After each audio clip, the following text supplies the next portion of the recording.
ओम शांति।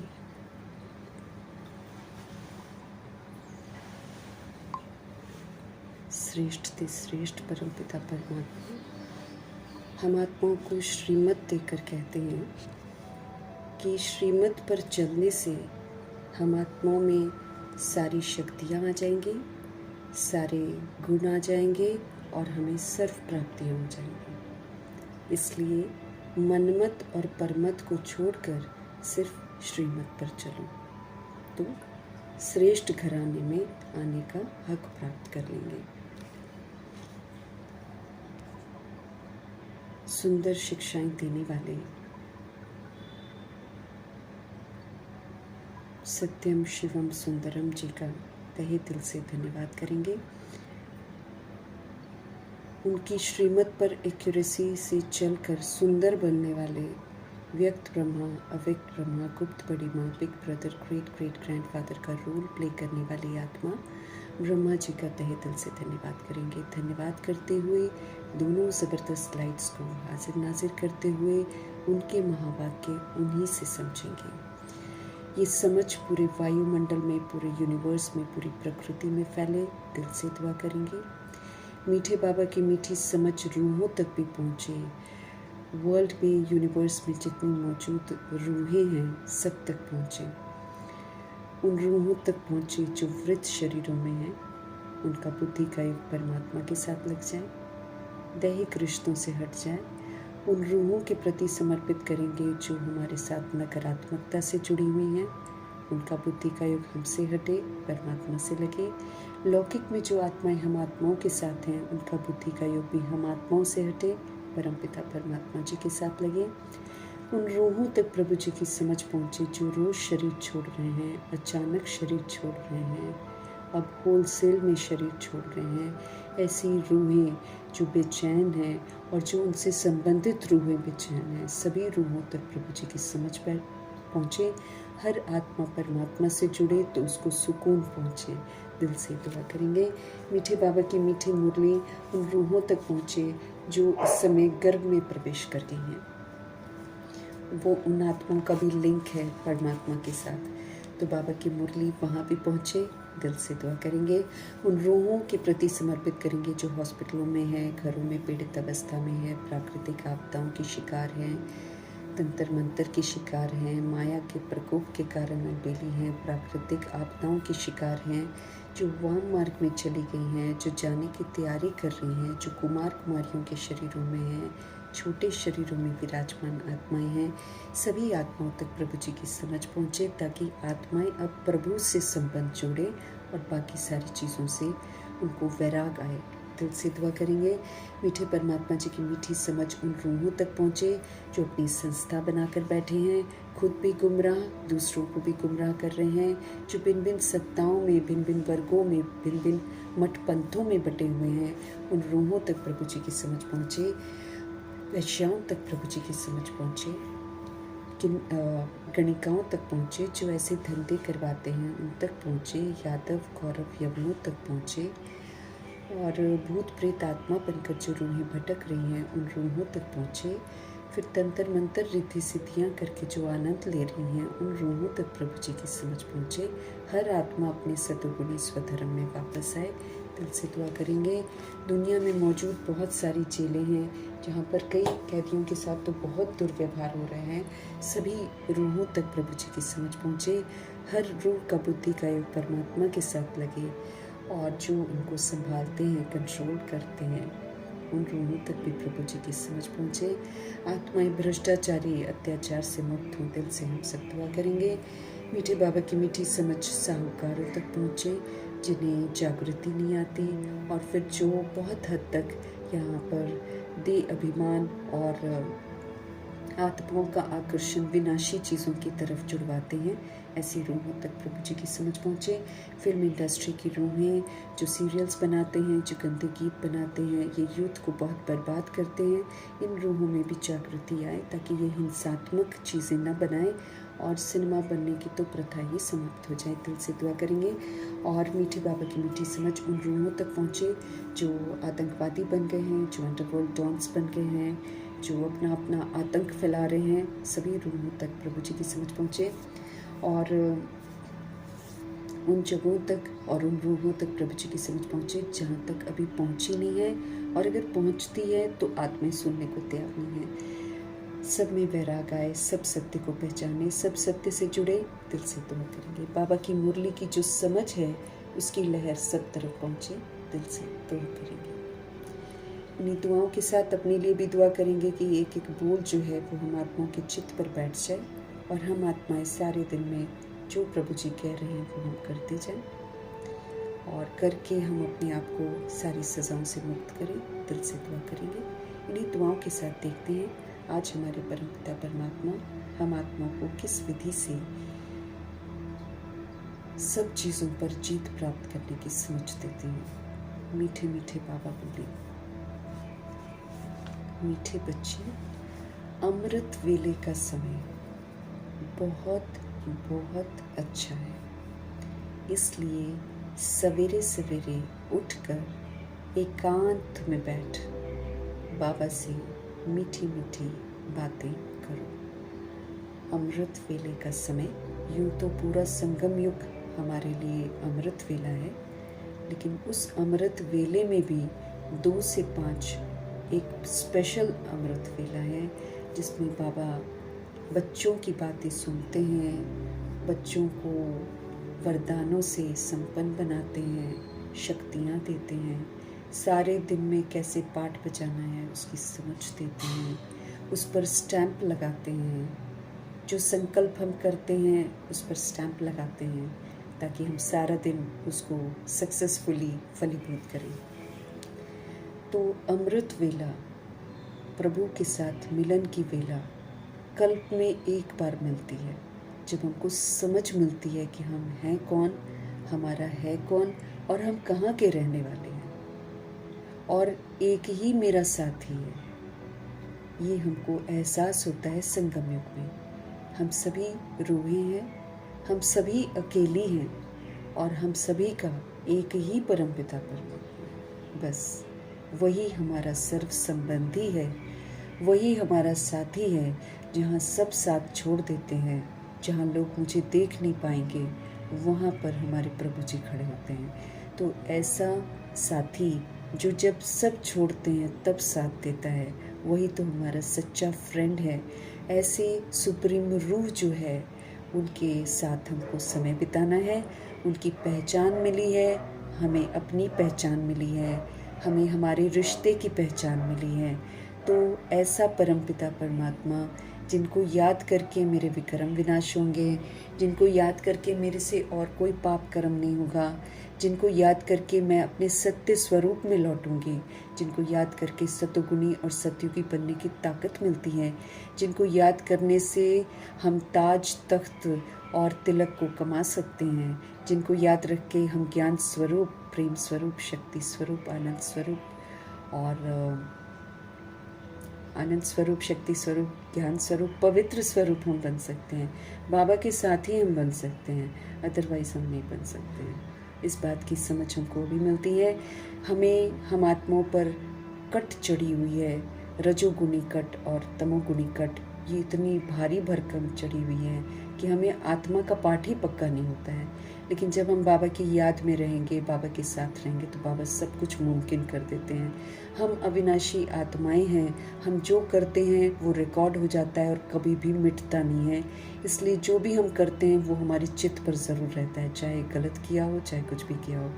अब वो गलत को भुलाना है, हमें फिर से इनोसेंट बनना है, हमें फिर से वो मासूमियत की स्टेज में लौटना है जहाँ हम आत्माओं को ये भी नहीं पता होता है कि मेल फीमेल कौन है, हमें ये नहीं पता होता है कि हम शरीर हैं, हमें ये नहीं पता होता है कि कौन सी चीज़ क्या रिश्ते हैं, कुछ नहीं मालूम होता है, एकदम मासूमियत, हिंदू मुस्लिम कॉन्सेप्ट कुछ नहीं होता है।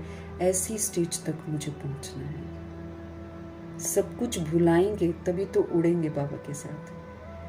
एक भी चीज़ मेरे को याद रहेगी वो मेरे को नीचे खींच लेगी। इसलिए इतनी सारी रिकॉर्डिंग है, इतने सारे चित्त पर, मन रूपी प्लेट और स्लेट पर हमने बातें लिख रखी हैं, इतनों की बातें रिकॉर्ड कर रखी हैं, मिटती ही नहीं है, हमेशा दुखी रहते हैं, परेशान। वो सारी मिटाने में हमारे शिव बाबा हमारी मदद करते हैं, नहीं तो हम मिटा ही नहीं सकते हैं। बाबा को याद नहीं करेंगे, उनके साथ मीठी मीठी बातें नहीं करेंगे, उनके साथ अमृत वेला मिलन नहीं मनाएंगे, हम कुछ भी नहीं कर पाएंगे। दिनचर्या ही, बाबा ने क्या बोला, तुम अपना अमृत वेला ठीक करो, तुम्हारा सब कुछ मैं ठीक कर दूंगा, ऑटोमेटिकली सब ठीक हो जाएगा, गारंटी करते हैं। लेकिन जब हम अमृत वेला ही ठीक नहीं करेंगे, हमारा कुछ भी जिंदगी में ठीक नहीं होगा, जितना मर्जी हम कोशिश करते रहें। ये स्पष्ट करते हैं बाबा, अमृत वेले से रिलेटेड जितने महावाक्य हैं उनमें स्पष्ट करते हैं कि तुम अमृत वेला ठीक करो, मैं तुम्हारा सब कुछ ठीक हो जाएगा। तुम अमृत वेला ठीक नहीं करोगे, तुम्हारा कुछ भी ठीक नहीं होगा। कितना भी हम ट्राई कर लें, हम धोखा खा जाएंगे। इसलिए बाबा हमको बार बार एहसास दिलाते रहते हैं कि ये अमृत वेला सोने का समय नहीं है, ये जगने का समय है। रूहें जो प्यार करती हैं बाबा से, वो तो 2 बजे जग जाती हैं, जैसे मातेश्वरी। लेकिन चलो 2 बजे नहीं जग पाया कोई, लेकिन 3 बजे तो जगना है, क्योंकि 4 बजे से 5, पौने 5 कुछ नहीं कर सकते, कुछ नहीं कर पाएंगे। 4 से पौने 5 यूं बीत जाता है, यूं। हमें सुबह तिलक जो है, स्वमान के तिलक, उनको पक्का करना है। हमें सुबह बाबा के ज्ञान का चिंतन भी करना है, क्योंकि सारा दिन ज्ञान स्वरूप होकर मुझे पाठ बजाना है। तो कैसे हमको सोचना है, कैसे हमको बोलना है, कैसे हमको कर्म करना है, हर बात की हमको समझ मिलती है। वो सारी की सारी समझ जो है वो हम सुबह ही तो समझते हैं। जैसे दादियाँ हैं, जनक दादी है, सुबह उठकर मैं कौन हूँ, मेरा कौन है और मुझे क्या करना है, इस पाठ को पक्का करती थी एकदम अच्छी तरीके से, और फिर सारा दिन उसको करके रात को वो लोग चेक करते थे। लेकिन हमारा समय तो ऐसा आ गया है कि बाबा हमको कहते हैं आप करने से पहले अपने आप को चेक करो, क्योंकि अब वो गुंजाइश नहीं है कि हम गलतियाँ करें, फिर शाम को चेक करें और फिर अगले दिन हम अपने आप को ठीक करें। ये वाली गुंजाइश अब नहीं रह गई है। बाबा ने हमको सीज़न में भी बोला है कि 90% तुम पुरुषार्थ करो, तीव्र पुरुषार्थ करो, तो मैं 10% तुमको एक्स्ट्रा मार्क्स ऐड कर दूंगा। लेकिन 90% तीव्र पुरुषार्थ होना चाहिए, जिसमें अब कोई भी गलती नहीं होनी चाहिए, ऐसा बाबा ने हमको बोला है। तो ये जो ताकत मुझे चाहिए, ये ताकत मुझे अमृत वेले ही मिलेगी। अगर मैं चाहूँगी कि दिन में मैं ताकत लूँ, तो दिन में बाबा को और भी बड़े सारे कर्तव्य करने होते हैं। लेकिन बच्चों के लिए स्पेशली टाइम बाबा ने सुबह का रखा है 2 से पौने 5। उसके 2 बजे ही हमको उठना चाहिए। लेकिन वही है कि कई रूहें अगर जैसे 11 बजे, 11:30 बजे सो रहे हैं तो नहीं उठ पाते हैं कभी कभी। लेकिन अगर हम मातेश्वरी जी को फॉलो करें तो, और अगर हमको रियलाइज़ हो जाए कि हम मतलब कौन है जिससे हमारी मुलाकात होती है, जैसे मम्मा जी ध्यान रखती थी, तो तब तो 1 बजे सो कर भी इंसान 2 बजे उठ सकता है। लेकिन वही है कि थोड़ा देह अभिमान में रूहें होती है ना, तो उनको फिक्र नहीं होती, उनको देह की फिक्र हो जाती है। लेकिन जब हम रूह समझेंगे अपने आप को, तो हमें फिक्र हो जाएगी कि मेरे को कितना कुछ करना है। नहीं करेंगे तो हम धर्मराजपुरी और ट्रिब्यूनल में सजाएं भुगतान करेंगे। इसीलिए हमको फिक्र होनी चाहिए कि मैं रूह पतित हो गई, अब मुझ रूह को पावन बनना है। तो जिसको ये रियलाइजेशन हो जाएगा, उसकी नींद अपने आप खुलेगी, 2 बजे ही खुल जाएगी, उसको फिक्र हो जाएगी। तो मीठे बाबा बोल रहे हैं, अमृत वेले का समय बहुत बहुत अच्छा है, इसलिए सवेरे सवेरे उठो, एकांत में बैठ जाओ और अपने बाबा से मीठी मीठी बातें करो। प्रश्न है, कौन सी नॉलेज हमें ही फ़ायदा है अमृत वेले उठने का? बाबा का कुछ नहीं जा रहा है। बाबा के तो प्यारे प्यारे बच्चे हैं, ब्रह्मा जी हैं, मातेश्वरी हैं, दादियाँ हैं और अन्य कुछ आत्माएं हैं जो बाबा के लिए तो बहुत सारे बच्चे अच्छे वाले हैं।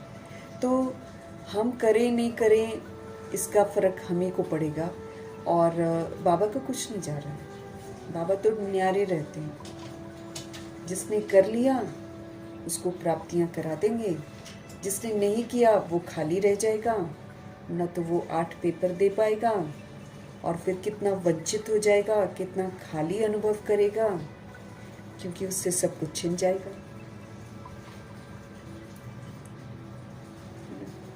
तो प्रश्न है बाबा का, कौन सी नॉलेज निरंतर योगी बनने में हमारी बहुत मदद करती है? हमारे बाबा का उत्तर है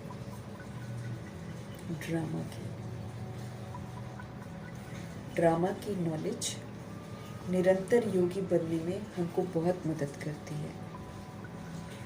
जो कुछ बीता, जब हम करने वाले हैं तब कर्मा मेरे हाथ में है ना, लेकिन जब मैंने कर दिया हम उसको चेंज कर ही नहीं सकते, फिक्स हो गया वो। तो जो कुछ बीता वो ड्रामा की भावी। फिर हमारे बाबा बोलते हैं, जरा भी स्थिति हलचल में ना आए। कर दिया ना, अगर गलती भी कर दी तो हो गया। बाबा कहते तुम लोग करते हो गलतियां, फिर करते हो तुम पश्चाताप, हाँ, उसमें बहुत टाइम वेस्ट करते हो, क्यों किया, नहीं करना चाहिए था, नहीं करना चाहिए था, इसमें ही कितना समय बिताते हो, क्योंकि जैसी गलती वैसा पश्चाताप। घनी गलती है तो ज़्यादा समय हमको पश्चाताप होता है। फिर बाबा कहते हैं उसमें टाइम वेस्ट, फिर उसको ठीक करने में टाइम वेस्ट। तो इतना देर में तो हम कितना पीछे हो जाते हैं। तो हमारे बाबा हमको समझ दे रहे हैं कि जो बीत गया ना, वो तो समझो कि ड्रामा की भाभी, अब उसको मत सोचो। ज़रा भी स्थिति हलचल में हमारी न आए, क्योंकि हलचल में अचल रहकर मुझे सबूत देना है। हलचल हो रही है मेरे कर्मा का परिणाम है। अब जब मैंने किया उसका परिणाम मेरे सामने आ रहा है, तो हलचल में आएंगे तो वो परिणाम और बढ़ेगा,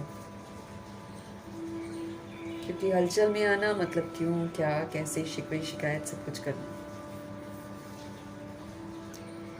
तो बाबा जी हमको बोल रहे हैं, ड्रामा में जरा भी आपकी स्थिति हलचल में न आए, भल कैसी भी परिस्थिति हो,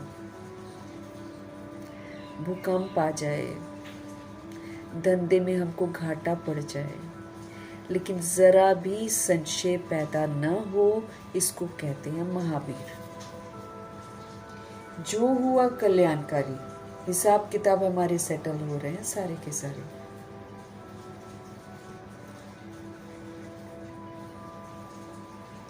इसको कहते हैं महावीर। अगर ड्रामा की यथार्थ नॉलेज हमको नहीं है तो फिर आंसू बहाते रहेंगे, मेरा लॉस हो गया, मेरा लॉस हो गया, मेरा लॉस हो गया, रोते रहेंगे।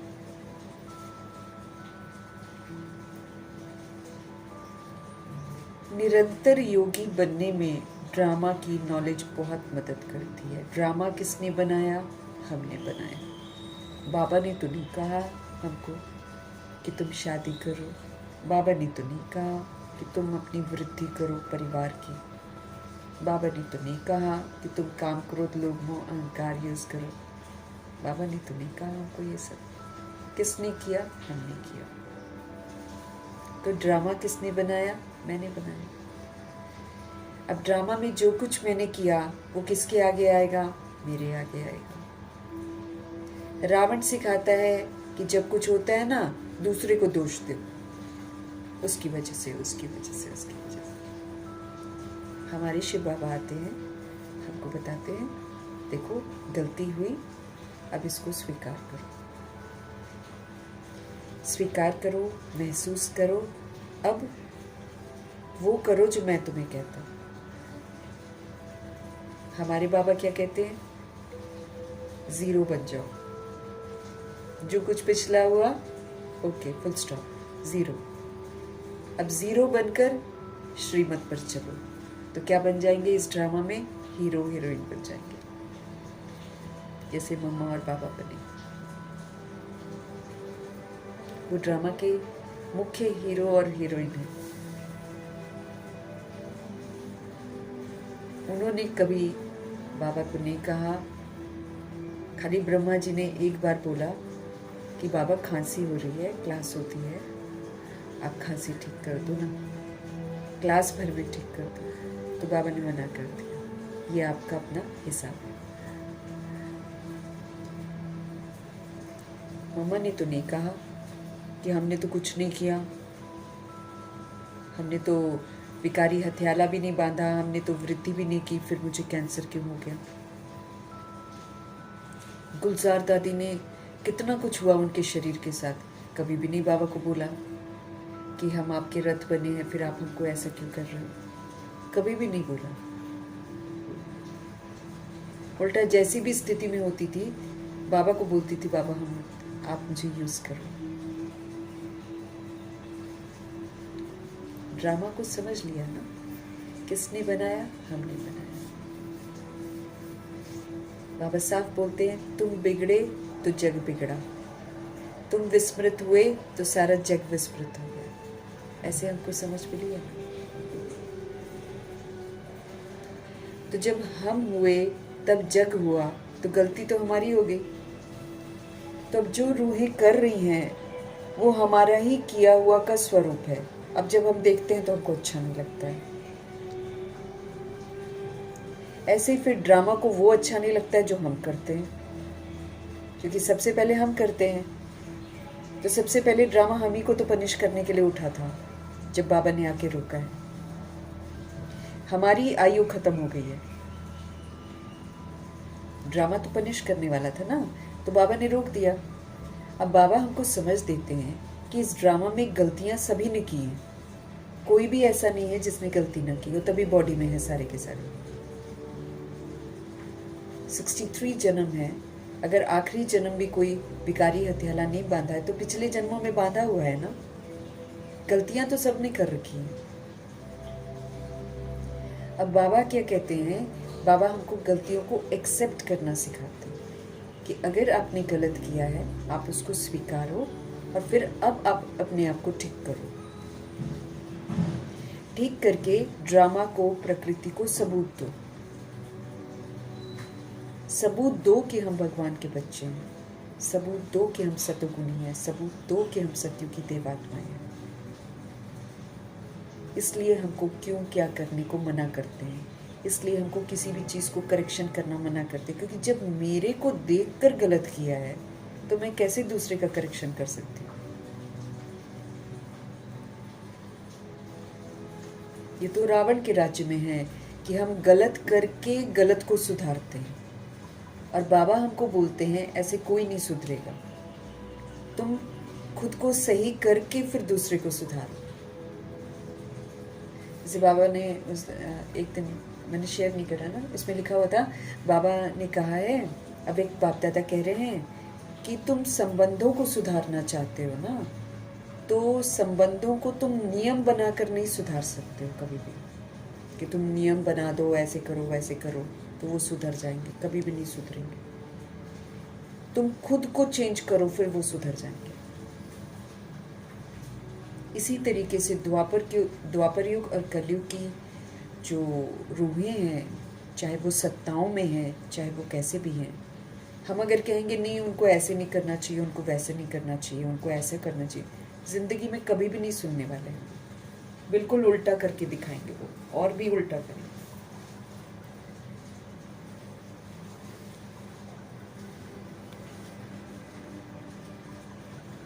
एक ही विधि है ना सुधारने की, खुद को हम चेंज करें और उनको सतुगुणी रूप में देखें। जैसे कल के पॉइंट्स भी थे, बाबा कहते रुकावट तुम्हारे पुरुषार्थ में क्यों आती है, क्योंकि तुम दूसरों के वर्तमान के संस्कार को देखते हो, तुम ओरिजिनल को नहीं देखते हो, तुम रूहों को नहीं देखते हो, तुम बॉडी को देखते हो।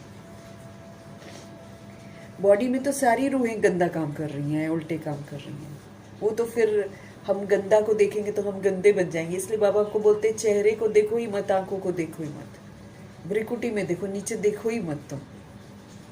वहाँ भ्रिकुटी में जो आत्मा बैठी है ना, जो ओरिजिनल है, जो तुम्हारा भाई है, जो सतोगुणी है, उसको तुम देखो।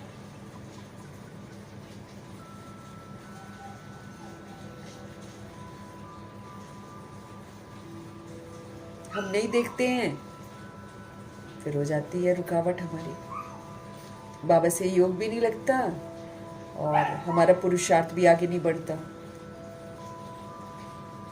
तो ड्रामा हमने बनाया, बिगड़ गया स्वरूप, ठीक है, बाबा ने हमको माफ़ किया, बाबा ने हमको स्वीकार किया, उन्होंने हमको अडॉप्ट किया, उन्होंने हमको ब्राह्मण बनाया। अब वो हमें शिक्षित कर रहे हैं, ऐसे करो, ऐसे करो, ऐसे करो। ज़ीरो बन जाओ, पहले पुराने से मर्जीवा बन जाओ, जो हुआ जैसे ही हुआ, जिसने किया उसने किया, ख़त्म कर दो। क्योंकि ये ड्रामा जो गलत करता है उसको अपने आप पनिश करता है, उसमें बीच में हमको नहीं आना है। जैसे बाबा सब कुछ देखते हैं लेकिन कहीं भी जाकर किसी को नहीं बचाते हैं, क्योंकि वो कार्मिक अकाउंट है जो सेटल हो रहे हैं। तो ये सृष्टि रूपी ड्रामा अपने आप एक्यूरेसी से सबको पनिश कर देता है। इसलिए हम किसी के लिए कुछ उल्टा बोले तो फिर हम गंदे हो जाते हैं। इसलिए कोई बैड भी करता है तो हमको साक्षी होकर देखकर उसको दुआएं देनी है और बात को ख़त्म कर देना अपनी तरफ से, तो मेरी हो जाएगी रक्षा। जो अगर गलत कर रहा है तो उसको अपने आप ड्रामा पनिश करता है, कोई बचता थोड़ी है इस सृष्टि पर, सबको पनिशमेंट मिलता है अगर वो गलत करते हैं तो।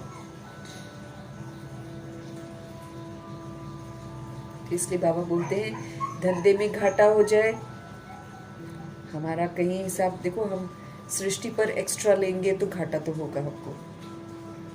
बाबा ने बोला ना, फिर दबा रहेगा या आग उसको जलाएगी या क्या कहते हैं, कोई लूट लेगा, है कि नहीं। अब 8 बंदे जो जले हैं उनका प्रॉपर्टी, उनका घर, उनकी कमाई कोई और खाएगा। वो जल गए, ख़त्म हो गए, उनकी बॉडी ख़त्म हो गई। अब रूहें कुछ और जर्नी पर जाएंगी। आटू का पूरा परिवार ख़त्म हो गया ना, तो अब उनका घर कितना बड़ा है, प्रॉपर्टी है बहुत सारी, सारी कोई और यूज़ करेगा। ऐसे होना है, करेगा कोई कुछ और, किसका किसी का हक होगा उसको मिल जाएगा। We do not know past का कार्मिक अकाउंट ना हमारा कैसा है। इसलिए घाटा भी हो जाए तो भी मेरे को संशय नहीं पैदा होना चाहिए। नहीं तो कई लोग होते हैं ना, ज्ञान में आते हैं, उसके बाद उनको घाटा होता है ना तो बोलते हैं हम भगवान के बने ना इसलिए हमको घाटा हो गया, भक्ति कर रहे तो घाटा नहीं है। अरे भाई अभी तो सेटल हो रहा है हिसाब किताब। संशय नहीं आना चाहिए कि मेरे को घाटा क्यों हुआ। हम एक्स्ट्रा लेंगे वो इसी विधि से निकलेगा, अभी तो और निकलेगा अंत में हमारा सब कुछ। जो हमने सृष्टि से एक्स्ट्रा जोड़ा होएगा, अपनी ज़रूरतों से ज़्यादा जोड़ा होएगा, वो सारा ऐसे ही निकलेगा। या तो जल जाएगा या कोई दूसरे के काम आएगा या अर्थक्वेक पे दब जाएगा या कोई लूट के ले जाएगा। ऐसे ही ये ड्रामा होना है। इस ड्रामा को बहुत अच्छे से हमको समझना है। हम मेहमान हैं तो मेहमान की तरह हमको यहाँ पर रहना है। अब समझ आ गया है, अब हमको मेहमान की तरह रहना है। इसलिए अर्थक्वेक आएगा, वो भी जायज़ है। हमने सृष्टि पर अनर्थ कर रखा है, इसलिए धरती अपना गुस्सा तो दिखाएगी और धंधे में भी घाटा होगा। लेकिन संशय नहीं आना चाहिए कि भगवान के बने इसलिए ऐसा हो गया। कईयों को होता है, छोड़ भी देती हैं हाथ में, तो कहाँ बच जाएंगी, बाहर जाकर भी वैसे ही होगा। जो शांत स्थिर रहते हैं परिस्थितियों में वही महावीर कहलाते हैं। अगर ड्रामा की यथार्थ नॉलेज हमको नहीं है तो फिर लोग आंसू बहाते रहेंगे। अब कईयों का कुछ लुट जाता है तो कैसे आंसू बहाते हैं। निरंतर हमको योगी बनना है, तो इसमें ड्रामा की नॉलेज नहीं तो फिर योग टूट गया ना। अब देखो धंधे में घाटा हो गया, भूकंप आ गया, उतनी देर तो योग टूट गया। अगर हम विचलित हो गए तो हलचल में आ गए, संशय में आ गए तो मेरा तो योग टूट गया। इसलिए अगर हम चाहते हैं कि हमारा योग न टूटे, हम निरंतर बाबा की याद में रहें, तो हमको ड्रामा की नॉलेज बहुत मदद करती है। जो हुआ ठीक हुआ, कहीं ना कहीं सेटलमेंट हो गया, कहीं ना कहीं पुराना हिसाब किताब सेटल हो गया। ऐसे ही सोचना है ना, क्योंकि एक का लाख करना, मतलब जैसे आजकल रूहें करती हैं ना, बहुत सारे लोग करते हैं, एक का लाख करने की कोशिश करते हैं तो वो फिर निकलता है ऐसे, क्योंकि ये सारा सृष्टि रूपी ड्रामा के अनुसार गलत होता है। मेहनत करो और कमाओ, दैट कमाई इज मना फ्रूटफुल। लेकिन हम मेहनत भी ना करें, हम फ्री में सब कुछ ले, तो वो फिर ऐसे ही निकलेगा। क्योंकि सृष्टि रूपी ड्रामा में ये नियम है कि जितना चाहिए उतना लो और खुश रहो, ऐसा होता है। इसलिए ड्रामा को हमको समझना है, ड्रामा हमने बनाया हुआ है। इसीलिए मुलाकात ऐसे लोगों से होगी जो कोई ले जाएगा, कोई लूट लेगा, कोई कुछ कर लेगा, कोई कुछ कर लेगा।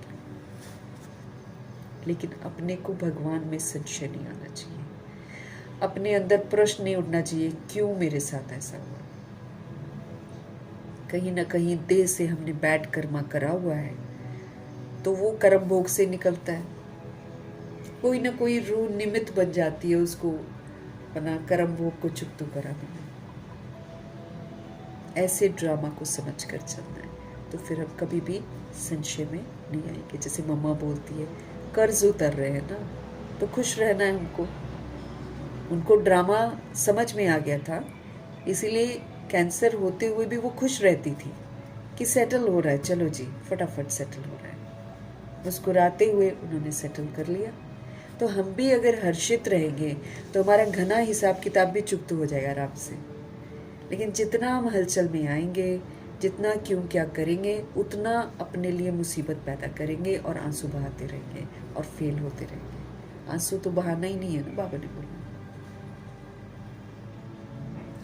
गीत है ओम नमः शिवाय। ओम शांति। बच्चे अब अच्छी रीति समझते हैं, पतित दुनिया का अब अंत हो रहा है। अगर हम बाबा के बच्चे हैं, अगर हम यथार्थ बाबा की समझ को ग्रहण कर रहे हैं, तो वाकई हमको दिखाई देगा कि ये पतित दुनिया है और ये इसका अंत हो रहा है। पावन दुनिया की आदि हो रही है। अब जैसे जैसे मम्मा बाबा दादियाँ संपन्न संपूर्ण होती गई, वैसे वैसे उनको नई दुनिया दिखाई देती थी। ऐसे ही हम सभी आत्माएं भी जब अच्छा करते जाएंगे तो बाबा कहते हैं आपको न्यू दुनिया, पावन दुनिया दिखाई देनी शुरू हो जाएगी। ये सिर्फ तुम बच्चे ही जानते हो कि पतित दुनिया का अब अंत हो रहा है और पावन दुनिया की शुरुआत हो रही है।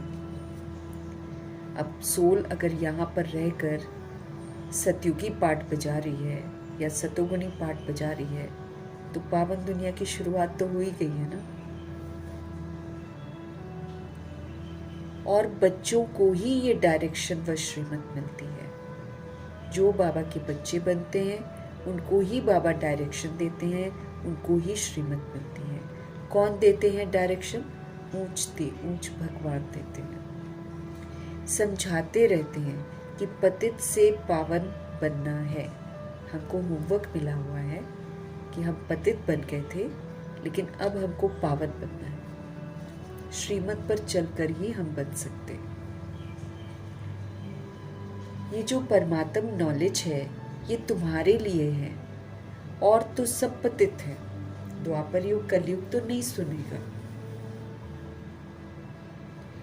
ये पतित दुनिया जो बन गई है, इसका और कोई सल्यूशन नहीं है। अब इतनी सारी पतित आत्माओं को हम बोलेंगे कि पावन बनो, तो कोई बनने वाला नहीं है ना। तो इसका सल्यूशन एक ही है, इसका विनाश। समझाते रहते हैं शिव पिता परमात्मा कि पतित से पावन बनना है। ये नॉलेज हम आत्माओं के लिए है, और तो बाकी सब पतित है। ये पतित दुनिया विनाश जरूर होनी है। पतित कहा जाता है विकारी को, पतित कहा जाता है विकारी को। सब में देह अभिमान है, सब में काम क्रोध लोभ मोह अहंकार है, तो सब विकारी है ना, बाबा कहते हैं। तो विकारी को ही तो पतित कहा जाता है। नहीं तो ये हमारा स्वधर्म थोड़ी है। कामनाएं रखना, क्रोध करना, लोभ करना, मोह करना, अहंकार करना, ये हमारा स्वधर्म थोड़ी है। हम तो दाता के बच्चे, मास्टर दाता है। जैसे बाबा सबको देता है, हम भी देने वाले थे, अब हम लेने वाले बन गए। ये चाहिए वो चाहिए।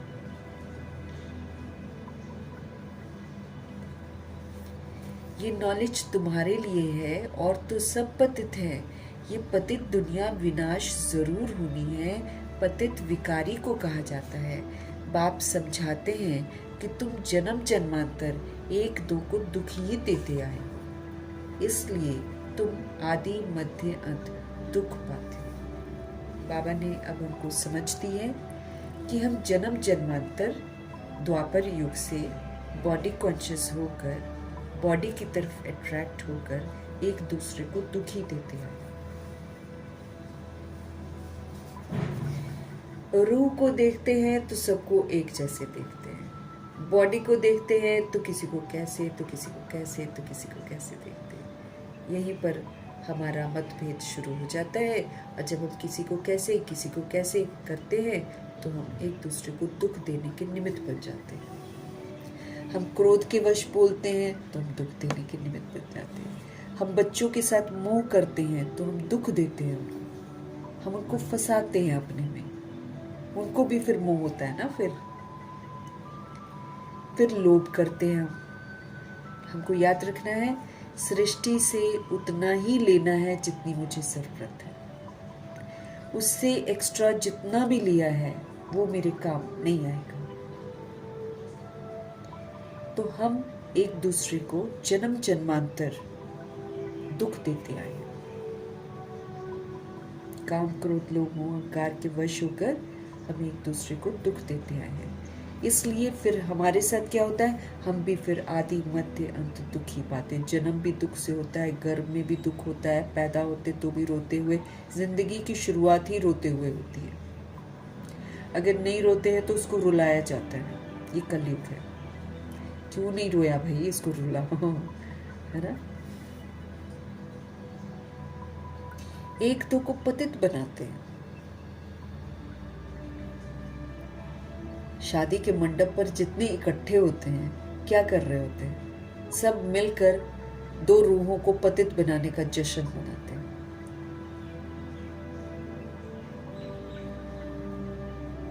एक शरीर के माँ बाप साथ में कितनों को इनविटेशन देते हैं और कितने लोग खुशी खुशी आते हैं सज धज कर कि भाई हम तो डूबे, अब तुम भी डूबो।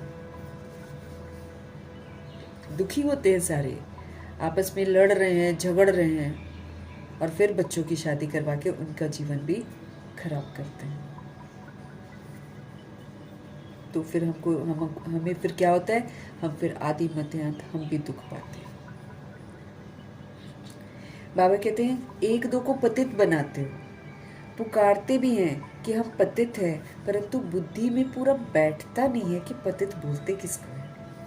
कहते भी हैं पतित पावन आओ, परंतु फिर भी पतित पना छोड़ते थोड़ी है। मंदिरों में गुरुद्वारों में कान पकड़ते हैं, अपना माथा नीचे झुकाते हैं, बोलते हैं कि हम नीच हैं, पापी हैं, कपटी हैं, फिर भी अपने को नीच पापी कपटी समझते थोड़ी है। वो तो जहाँ भगवान का सिमरन हो रहा होता है वहां जाकर रूह को एक आता है फीलिंग कि मैं बैड हूँ, तो इसलिए वो झुकती है और बोलती है नीच हो पापी। बाहर आकर कोई बोल दे कि आप नीच हो, पापी हो, कपटी हो, तो कितना झगड़ा हो जाए। तो वही बाबा बोलते हैं पतित पावन आओ, पुकारते जरूर हैं, दुखी होते हैं, लेकिन पतित पना कोई छोड़ता नहीं है। अभी तुम समझते हो, सारी बात यहाँ पर पावन बनने की है। अब हमको क्या कहा जाता है कि भाई हमने गलतियां करी हुई हैं। गलतियां क्या, हमने पाप किए हुए हैं। पाप क्या किया, हम पतित बने। अब हमको क्या कहा जा रहा है, अब आप पावन बनो अगर आपको सजा से बचना है तो।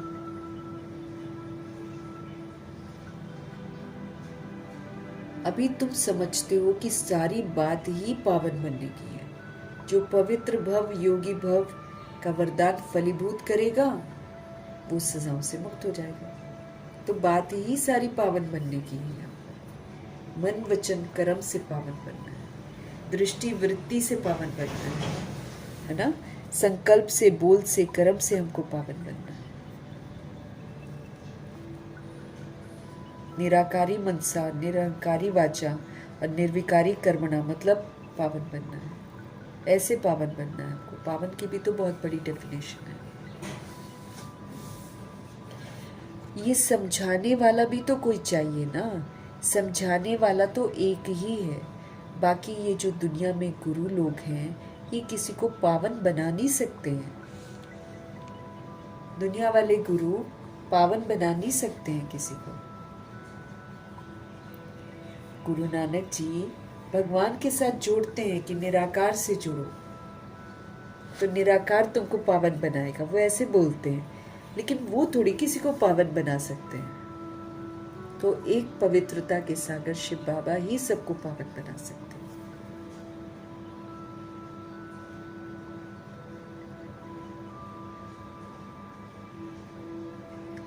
बाकी ये जो गुरु लोग हैं, ये किसको पावन बना नहीं सकते हैं।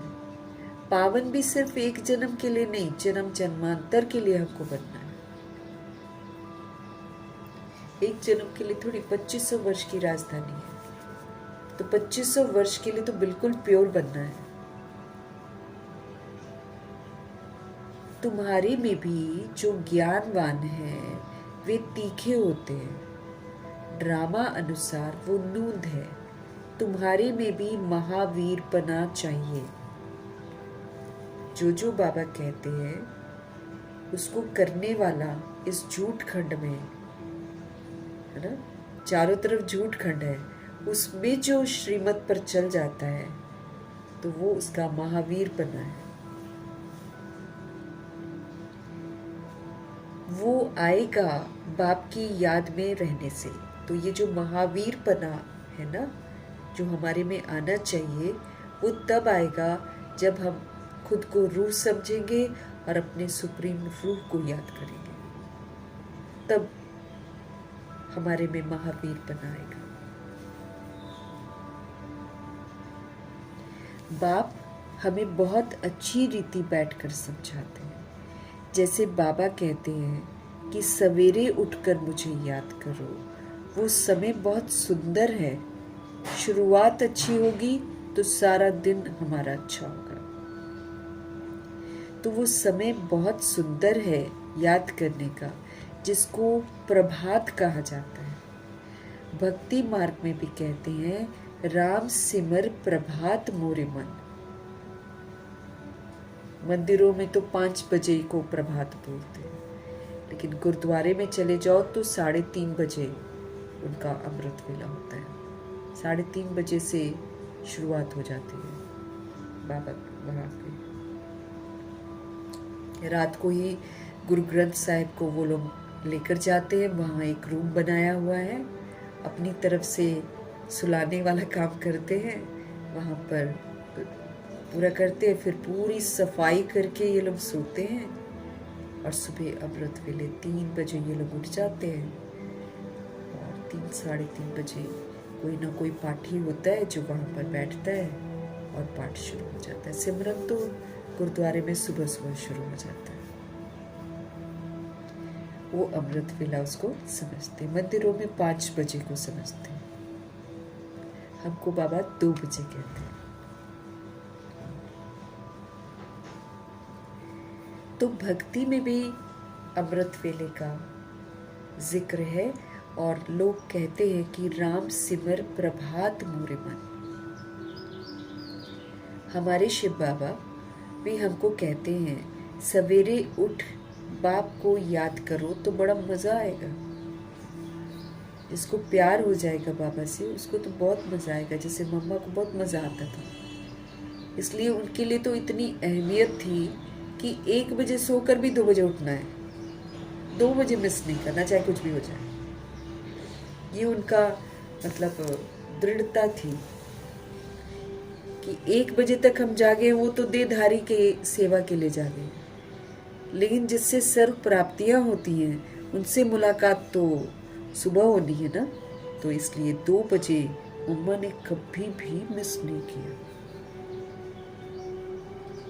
चाहे कैंसर हो जाए चाहे कुछ हो जाए। को भी सीखना चाहिए ना। सो कर क्या करेंगे हम? बाबा सोचते होंगे ना कि ये लोग इतने पाप आत्मा बन गए हैं, दुनिया भर के इनको काम करने हैं और ये सोकर बिता रहे हैं समय। कितना लॉस है।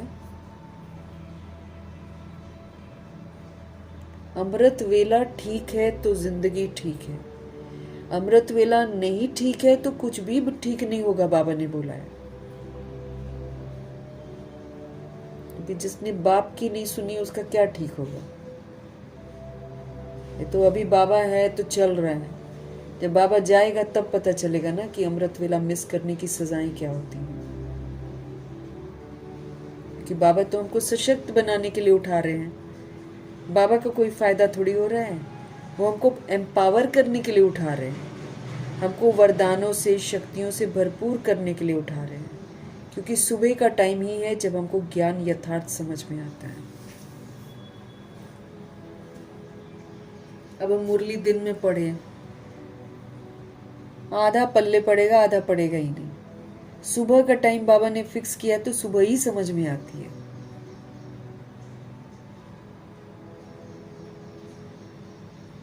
बाबा कहते हैं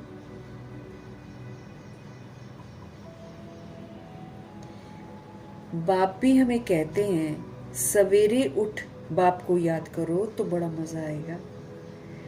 बाप की याद में बैठ यही ख्याल करना चाहिए कि कैसे हम किसको समझाएं, कि बाबा हमको समझा रहे हैं, अब हमारा फर्ज है कि हम दूसरे को भी बताएं। तो हमारे बुद्धि में सुबह सुबह चलना चाहिए कि हम कैसे किसको समझाएं।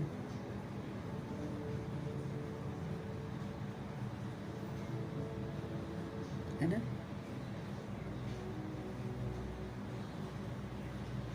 क्योंकि बाबा ने क्या बोला, तुम जग कर दूसरों को जगाओगे नहीं, तुम मुक्त होकर दूसरों को मुक्त करोगे नहीं, तो तुम भी शरीर से मुक्त नहीं होने वाले हो।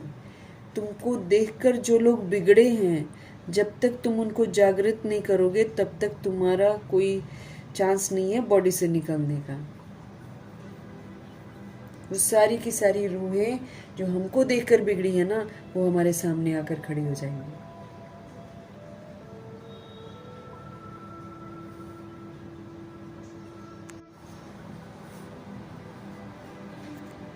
तो बाबा क्या बोल रहे हैं, बाबा की याद में बैठ यही ख्याल करना चाहिए कि भाई कैसे किसको समझाएं। अमृत वेले का वायुमंडल बड़ा शुद्ध रहता है, क्योंकि तमोगुणी तमोप्रधान आत्माएं सोई होती हैं उस समय, बाकी समय तो जग जाती हैं। इसलिए बाहर जाओ, अगर आप पावरफुल नहीं हो ना तो विस्मृति हो जाओगे, याद ही नहीं रहेगा बाबा के पॉइंट्स। ऐसा वायुमंडल हो गया अब बाहर। तो अमृत वेले का वायुमंडल बड़ा शुद्ध रहता है। दिन में तो गोरख धंधा रहता है, रात को 12 बजे तक तो विकारी वायुमंडल रहता है।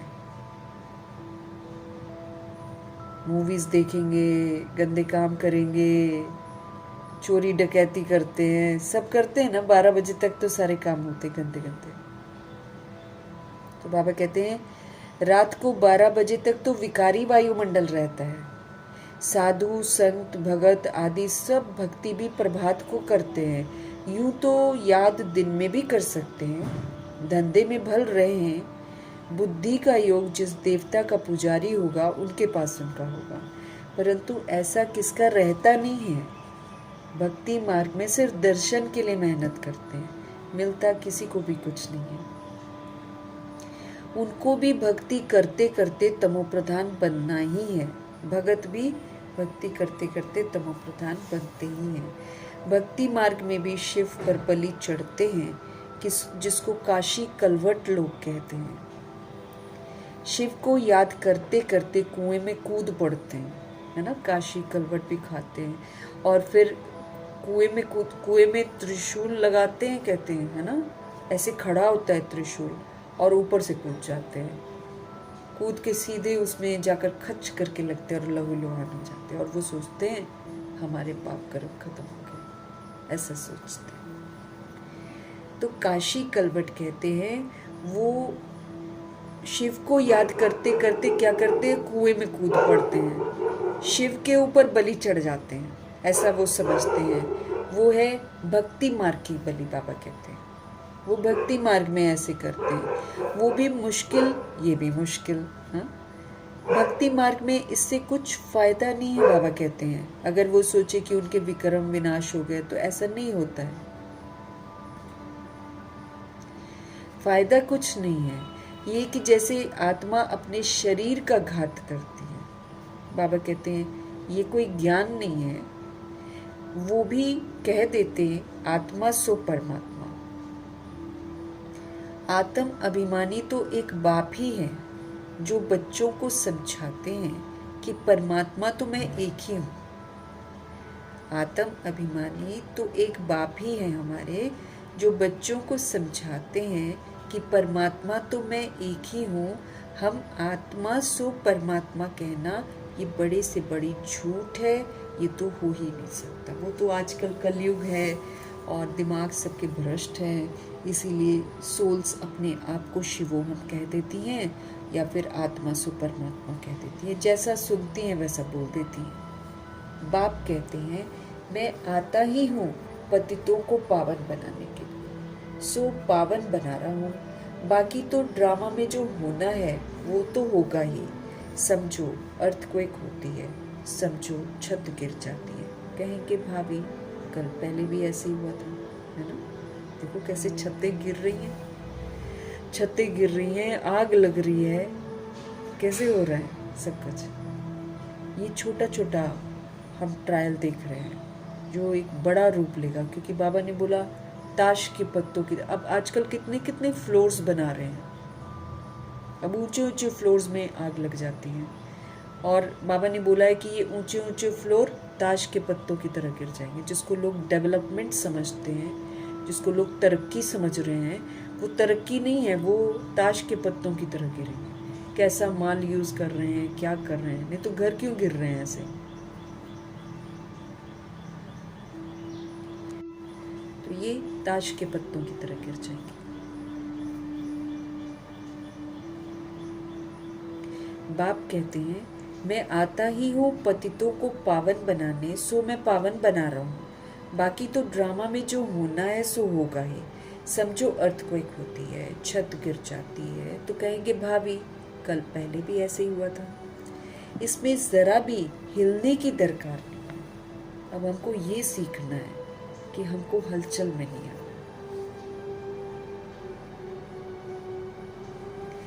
ड्रामा पर पक्का खड़ा रहना है। क्यों? क्योंकि ये ड्रामा एक्यूरेट है। ड्रामा एक्यूरेट है, ड्रामा कल्याणकारी है, ऐसा बाबा बोलते हैं। तो बाबा क्या कह रहे हैं? समझो अर्थक्वेक होती है, छत गिर जाती है, कहेंगे भाभी कल पहले भी ऐसे ही हुआ था। इसमें ज़रा भी हिलने की दरकार नहीं है। ड्रामा पर हमको पक्का खड़ा रहना है। इसको ही महावीर कहा जाता है। एक्सीडेंट आदि तो ढेर के ढेर होते रहते हैं, फिर किसकी रक्षा करते हैं क्या? बाबा इंटरफियर नहीं करते हैं। हमारा कार्मिक अकाउंट हमको वहाँ पर लेकर चला जाता है जहाँ अपना हिसाब किताब होता है। अगर एक्सीडेंट होना होएगा तो वहाँ हो जाएगा। एक भाई का अच्छा भाई था ना, उसका एक्सीडेंट हो गया था, तो सबने बाबा को ये बोला था कि बाबा आपने क्यों नहीं बचाया। अब बाबा कहते उसका हिसाब किताब उसी ड्राइवर के साथ था, है ना? तो बाबा कहते जब उसका हिसाब किताब उस ड्राइवर के साथ था, इसलिए उसका वहाँ जाकर एक्सीडेंट हो गया। अब मैं क्यों बचाऊं? बाबा ने बोला। उसी तरीके से बाबा बोल रहे हैं, एक्सीडेंट तो बहुत सारे होते रहते हैं, फिर किसकी रक्षा करते हैं क्या बाबा? कितने लोग चिल्लाते हैं बचाओ बचाओ बचाओ, कितने गंदे गंदे हादसे होते हैं। बाबा कहीं भी हमारे उसमें इंटरफियर नहीं करते, क्योंकि ये हमारा कर्मा है। ड्रामा अलाउ नहीं करता है ना, ड्रामा अपने तरीके से पनिश करता है।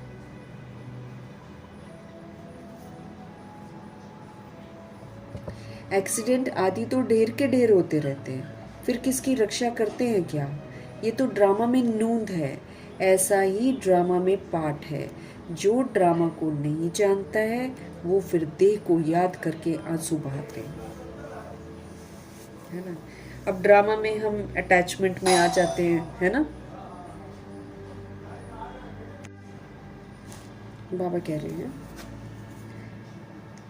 जो ड्रामा को नहीं जानता है वो फिर कुड़ता है, वो फिर बॉडी को देखता है और आंसू बहाता है ना। अब जैसे बॉडी जल गई, बॉडी दब गई, हाँ, और रूह तो निकल गई। अब वो मरी हुई बॉडी को देख देख कर लोग रोते हैं, वो बोलते हैं पहचान नहीं आ रही है किसकी बॉडी है, ऐसे करते हैं ना।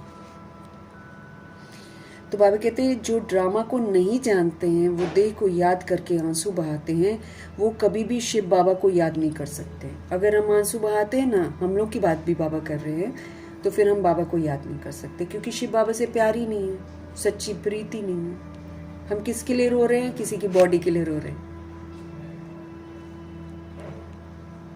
तो क्योंकि शिव बाबा से प्यार नहीं है, सच्ची प्रीत नहीं है। बाप के साथ तो पूरी प्रीत होनी चाहिए ना। शिव बाबा के साथ प्रीत बुद्धि तुम कल्प कल्प बनते हो। देवताओं की बाप के साथ प्रीत बुद्धि थी, ऐसे नहीं कहेंगे। उन्होंने इस प्रीत से वो वाला मर्तबा पाया है। देवी देवता तो जानते नहीं भगवान को ना, तो अगर कहे कि देवी देवताओं को प्रीत है, ऐसा नहीं। लेकिन जब वो संगम युग में होते हैं तो बाबा से सच्ची प्रीत रखते हैं, उनकी श्रीमत पर चलते हैं, तब देवता बनते हैं। तो उन्होंने इस प्रीत से वो मर्तबा पाया है।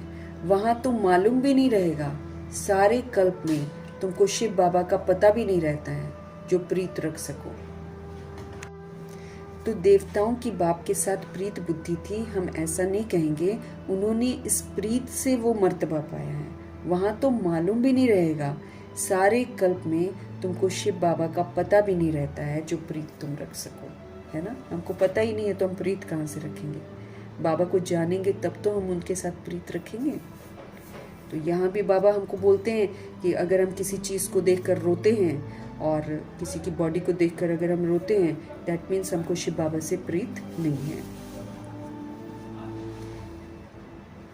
अभी बाप ने अपना परिचय हमको दिया है। अब बाप हमको कहते हैं कि बाकी संग तोड़ दो और मुझ एक के साथ तुम जोड़ो। तुम बाकी संग बुद्धि से तोड़ दो।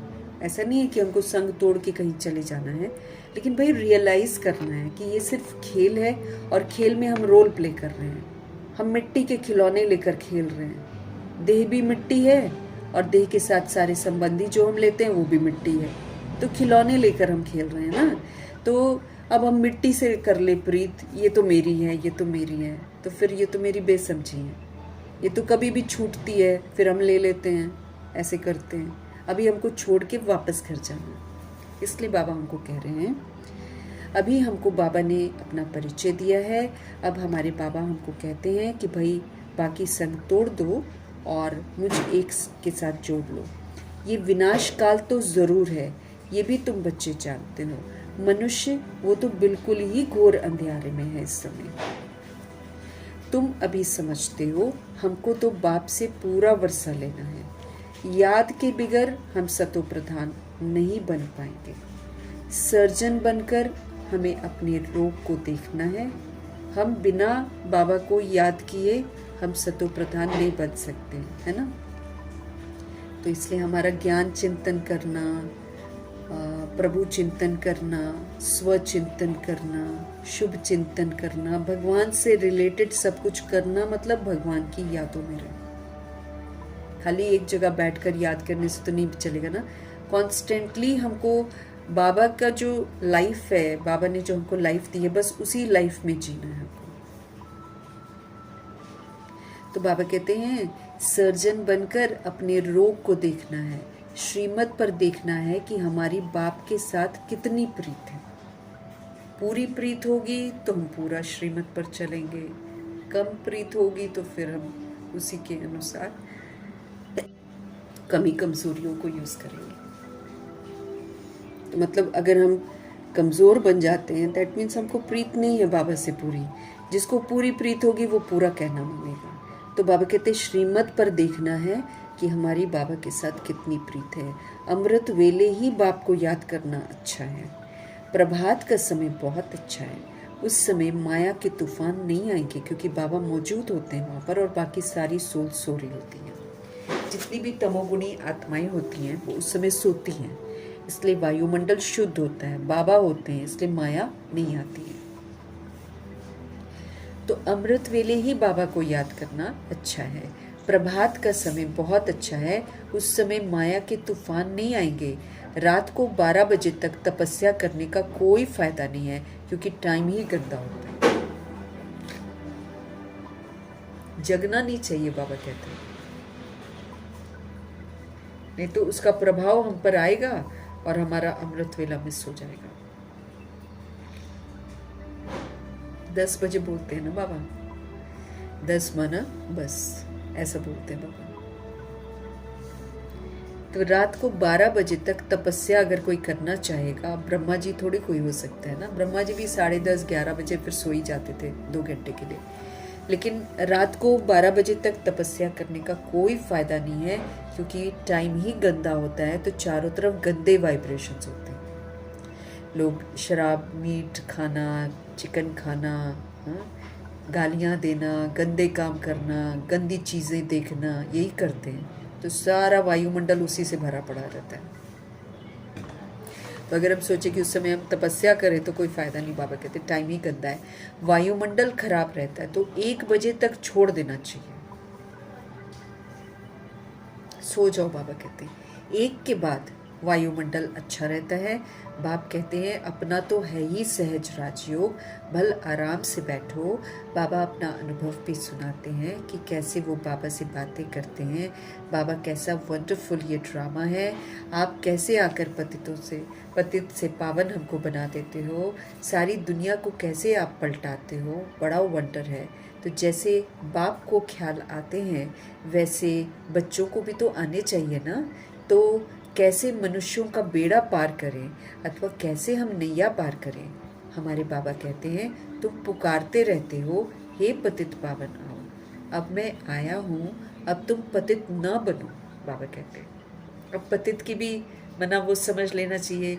श्रीमत पर नहीं चल रहे हैं, अपने आप को बॉडी समझ रहे हैं, तो फिर हम पतित बन जाते हैं क्योंकि फिर हम क्रोध में आ जाते हैं, कभी हम कोई कामना रखते हैं, तो सारा ये विकार ही तो है हमारे अंदर। बाबा कहते अब तो मत बनो ना पतित होकर सभा में आकर मत बैठो, नहीं तो वायुमंडल अशुद्ध कर देते। बाबा को मालूम तो पड़ता है दिल्ली में, बॉम्बे में ऐसे विकार में जाने वाले आकर बैठ जाते हैं। गाया हुआ है असुर आकर विघन डालने बैठ जाते हैं। दिल्ली और मुंबई का बाबा ने नाम दिया है कि दिल्ली में, मुंबई में विकार में जाते हैं और फिर सभा में आकर बैठ जाते हैं। तो बाबा कहते हैं गाया हुआ है असुर आकर, तो फिर वो क्या करते हैं, आकर बैठते हैं ना, वायुमंडल खराब करते हैं, तो क्या कर रहे हैं, विघन ही तो डालते हैं। बर्थडेज मनाना, एनिवर्सरीज मनानी सेंटर पर आकर, तो क्या करते हैं, अशुद्धि तो कर रहे हैं। बाबा तो दोनों चीज़ों को भूलने के लिए बोलते हैं, कैंसिल करने के लिए बोलते हैं। अब हम वही काम अंदर आकर करेंगे तो हम क्या करते हैं, हम वायुमंडल को अशुद्ध बनाते हैं। तो बाबा कहते हैं असुर आकर विघन डालने बैठ जाते हैं। विकार में जाने वालों को असुर कहा जाता है, वायुमंडल को खराब करते हैं, उनके लिए सज़ा बहुत कड़ी है ना। जो सोल्स झूठ बोलती हैं, गंदा काम करती हैं, गंदी चीज़ें देखती हैं, गंदी चीज़ें देखना भी तो विकार ही है ना।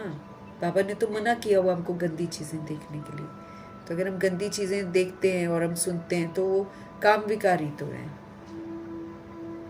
गंदी चीज़ें जो आजकल कलयुग में हैं वो अगर हम देख रहे हैं, शरीरों को हम देख रहे हैं और हम गंदे गीत सुनकर उनमें झूम रहे हैं, तो हम क्या कर रहे हैं, पतित काम ही तो कर रहे हैं ना। तो पतित भी क्या होता है, बॉडी समझना, बॉडियों को देखना, फिर झूमना और ना गाने सुनना, ये सारा क्या पतितपना ही तो है, और क्या है। बाबा कहते हैं ऐसी आत्माएं सेंटर पर आकर बैठ जाती हैं ना, असुर विघन डालते हैं, फिर असुर कहलाते हैं। विकार में जाने वालों को असुर कहा जाता है। वायुमंडल को खराब करते हैं, उनके लिए फिर सजाएं बहुत कड़ी हैं। बाबा समझाते तो सभी बातें हैं, फिर भी अपना घाटा करने के सिवाय रहते नहीं हैं। कुछ लोग बाबा कहते हैं समझाते हैं हम सब कुछ है, लेकिन फिर भी जानबूझकर करते हैं, जानबूझकर असुर बनते हैं, जानबूझकर यज्ञ में विघ्न डालते हैं, तो फिर उनको सजाएं कितनी कड़ी मिलेंगी। बाबा कहते हैं अपना घाटा खुद ही करते हैं, रहते नहीं हैं घाटा किए, झूठ भी बोलते हैं, है ना, झूठ भी बोलते हैं। नहीं तो फौरन लिख देना चाहिए बाबा को, बाबा हमसे ये भूल हुई, हम ये काम करना नहीं चाहते हैं ना। अगर हम दिल से कहेंगे ना बाबा को कि बाबा हमको ये छोड़ना है, मुझे आपका बनना है, तो बाबा मदद करते हैं, छुड़वा देते हैं। लेकिन जब हम बोलते ही नहीं हैं तो फिर वो छुड़वाते भी नहीं। अब हमको ही मन नहीं होगा तो बाबा क्यों छुड़वाएंगे। तो कोई भी चीज़ जो हमको परेशान करती है, जो हमको बाबा का बनने नहीं देती है, वो बाबा को बता देना है। बहुत सारी चीज़ें हैं जो हमको गंदे संकल्प भी बाबा कहते आ जाते हैं, तो बाबा को कहना है कि मुझे ऐसे संकल्पों से में नहीं रहना है, मुझे नहीं चाहिए ऐसे वाले संकल्प। बाबा मुझे शुद्ध शुद्ध दिल से बोलो, फिर बाबा मदद कर देते हैं, मिटवा देते हैं वो चीज़ें। तो बाबा कहते झूठ भी बोलते, बाबा को बताते नहीं है।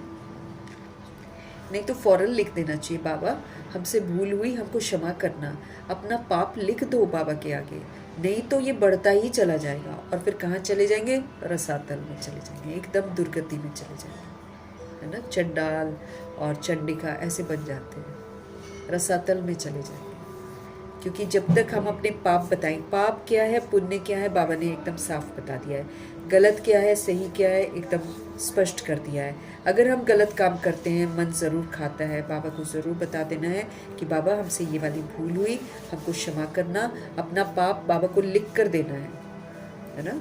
हम सारा दिन क्या करते हैं, बाबा की श्रीमत पर चलते हैं। बाबा बोल तो रहे हैं कि श्रीमत से पता चल जाएगा कि तुम्हारी कितनी बाबा से प्रीत है। और जब हम श्रीमत पर नहीं चलते हैं, हम उनके खिलाफ जाकर वो कार्य करते हैं जो हमको नहीं करने चाहिए, तो फिर बाबा कहते हैं वो वृद्धि होती चली जाएगी और फिर आप रसातल में चले जाएंगे, मतलब बिल्कुल दुर्गति में चले जाएंगे। आते हैं कुछ लेने के लिए और ही बाबा कहते कान कटा के जाते हैं, बेइज्जती करके जाते हैं।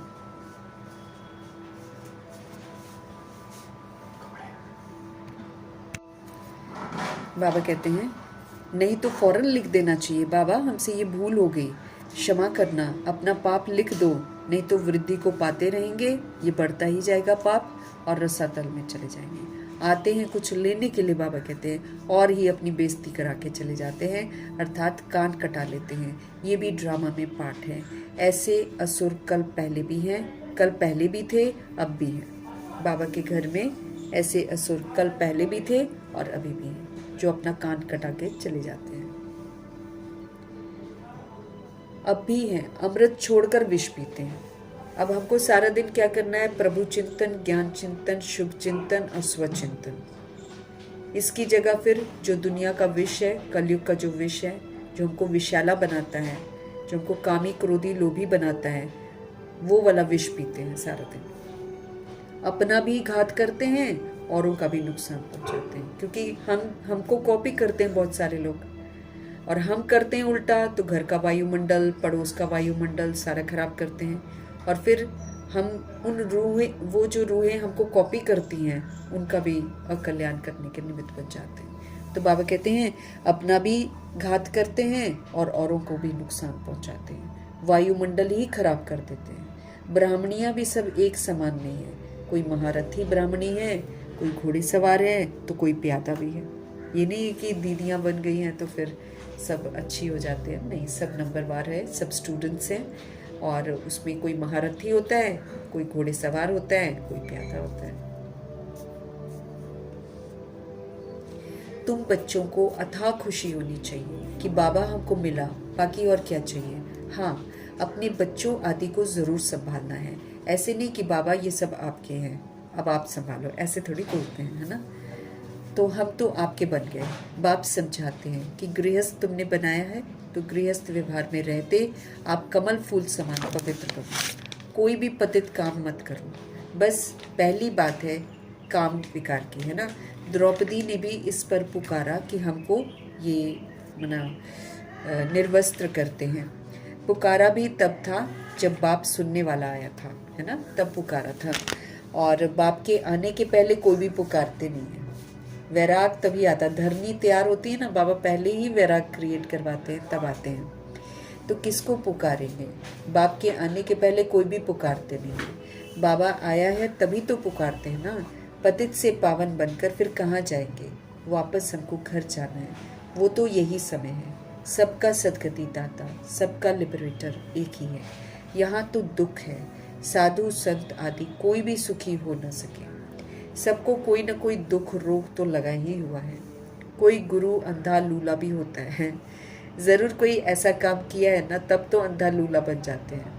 कई गुरु पहले गुरु होते हैं, फिर अंधे लूले बन जाते हैं। सारा कर्मा का हिसाब किताब यहीं पर सेटल होगा।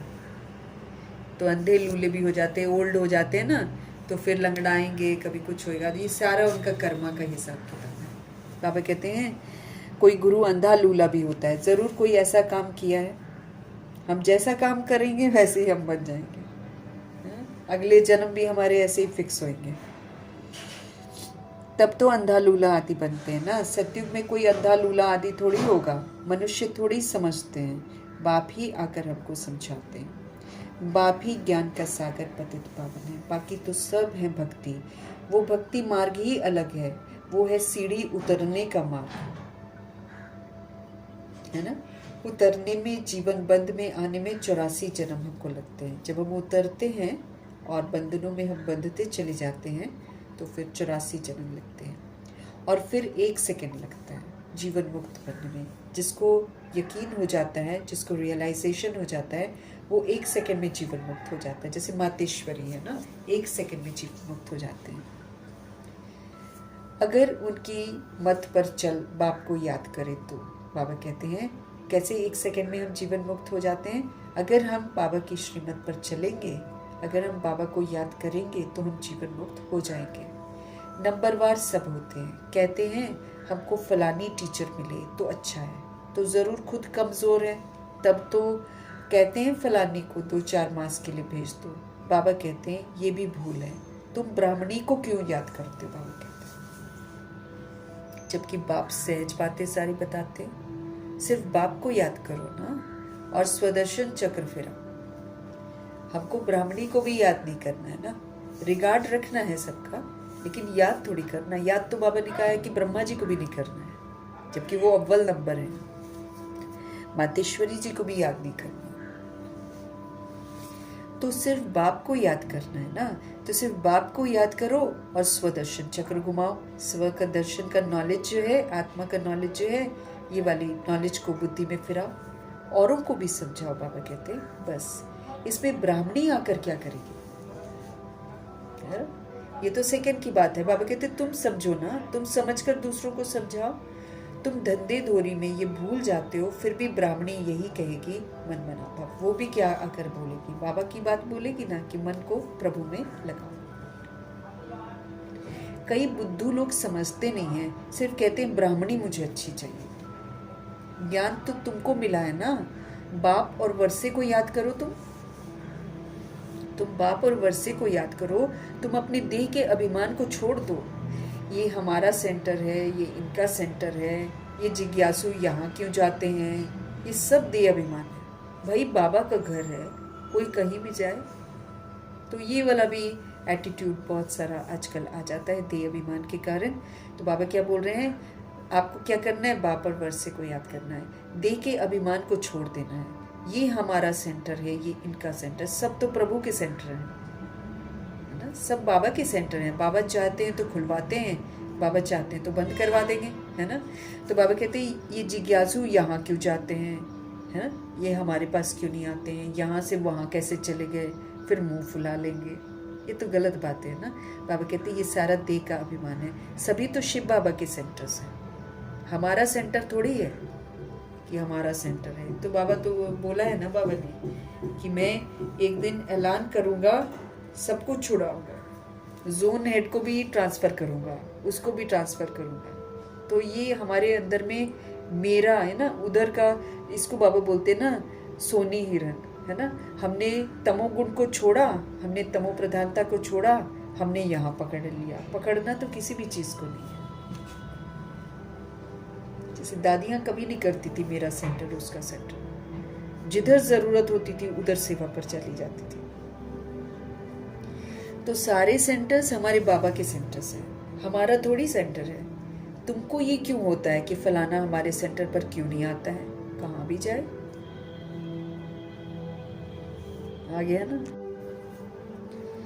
तो बाबा कहते हैं तुमको ये क्यों होता है कि फलाना हमारे सेंटर पर क्यों नहीं आता है? कहाँ भी जाए, बाबा हमेशा कहते हैं कोई से भी मांगो नहीं। ये समझ सकते हैं कि बीज नहीं बोएंगे तो मिलेगा क्या। भक्ति मार्ग में भी दान पुण्य किया जाता है।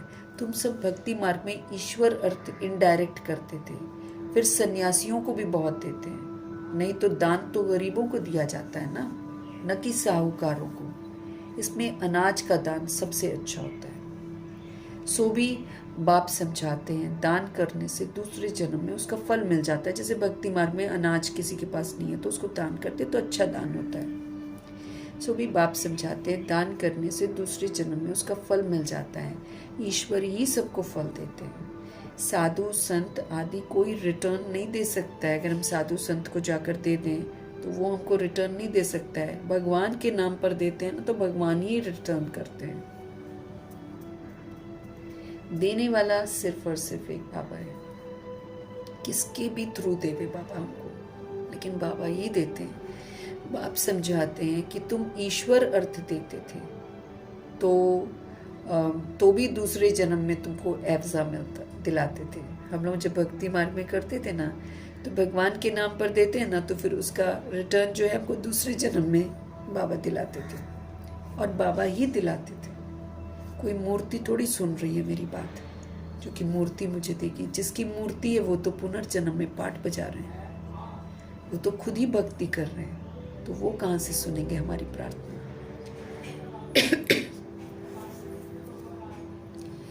दूसरे जन्म में तुमको एवजा दिलाते थे, अभी तो है डायरेक्ट आया हूँ, अभी तुमको 21 जन्म के लिए रिटर्न मिलेगा। फिर तो मौत सामने खड़ी है। भक्ति मार्ग में तुमको ऐसे नहीं कहते थे कि मौत सामने खड़ी है इसलिए अपना सफल करो, नहीं, अब तो सफल करने का टाइम है।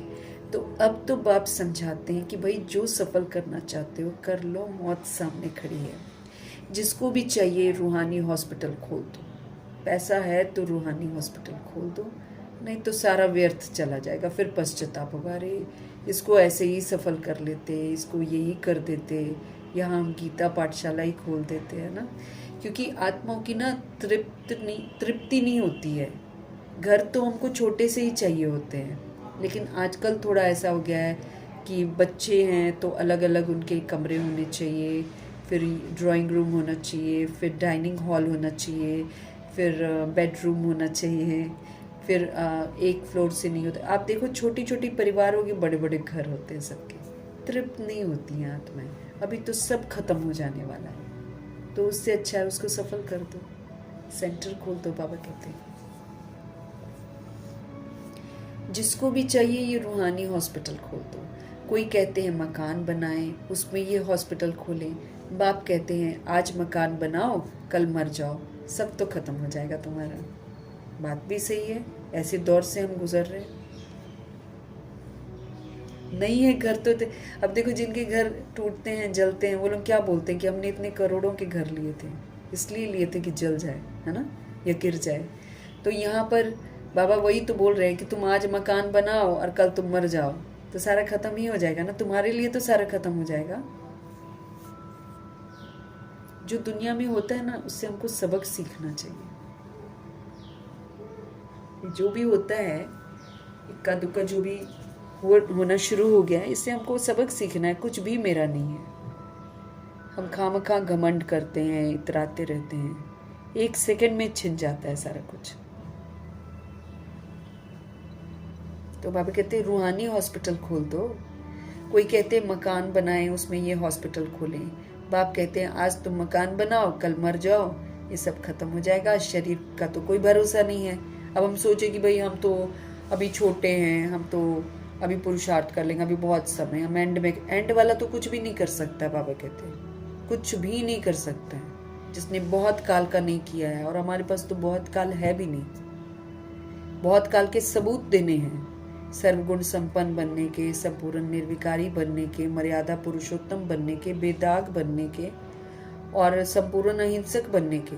हिंसाएं कितनी होती हैं, हम बोल से हिंसा करते हैं, हम संकल्प से हिंसा कर देते हैं, हम कर्मों से हिंसा कर देते हैं, हम फर्क करते हैं, हम किसी की बॉडियों को देखते हैं, हम रूह नहीं समझते हैं, उसके वर्तमान के संस्कार को देखते हैं, उसको देखकर हम इरिटेट हो जाते हैं। ये सारी खामियां हैं जिसको ख़त्म करना है। तो अंत में कर पाएंगे जब बाबा चले जाएंगे, तब तो कुछ भी नहीं कर सकते हैं, इतनी दहशत में आ जाएंगे। तो बाबा कहते शरीर का तुम्हारा कोई भरोसा थोड़ी है। आजकल देखो छोटा बड़ा सब खत्म। ये भी नहीं है कि हाँ छोटा बच्चा चलो जी बड़ा होगा, वो भी नहीं है यहाँ पर तो सिस्टम। वहां से हमको सीखना चाहिए ना कि शरीर का कोई भरोसा नहीं, जो है उसमें ही तब तक एक कमरा रख दो। बाबा कहते तुम मकान बनाओगे और कल को तुम मर जाओ, उसे अच्छा जो तुम्हारे पास है उसी में एक कमरा रख दो, जिसमें रूहानी हॉस्पिटल बना दो, रूहानी कॉलेज बना दो, है ना। अपना घर है तो एक कमरा खोल दो। बाबा कहते हैं छोटी सी जगह में ही जिसने आना होगा आ जाएगा, जिसको प्रीत हो जाएगी भगवान से वो जरूर आएगा, सफल हो जाएगा वो वाला घर, है कि नहीं। तो बाबा वही बोल रहे हैं कि तुम सोचो कि हम मकान बनाएंगे फिर हम उसमें हॉस्पिटल खोलेंगे।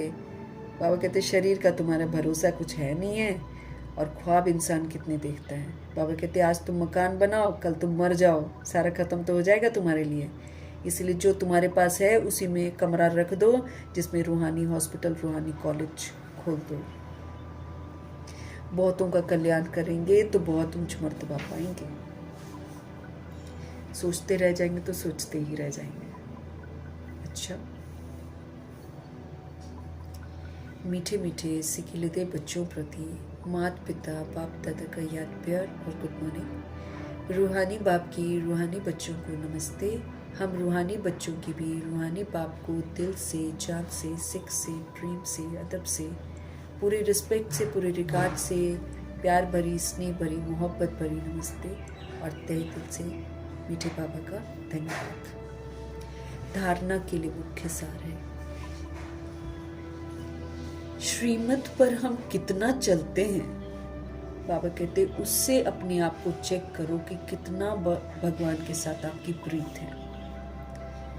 श्रीमत पर अपने आप को देखना है कि इस विनाश काल में, सामने विनाश दिख रहा है, ये विनाश काल है,